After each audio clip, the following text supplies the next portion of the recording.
Ari ngaran konaah teh ngalap cukup kanu aya, nu aya ditarimakeun, nu aya disyukuri. Anu bahaya mah nu salah hayang leuwih.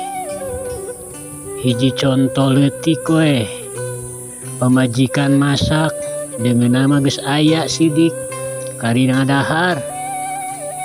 Tada pedah eueuh kurupuk naga hulang atuh bangun kesel.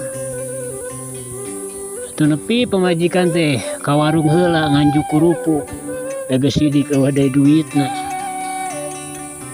Tah eta nu bahaya mah nu aya we. Nu aya teh eta makna konaah.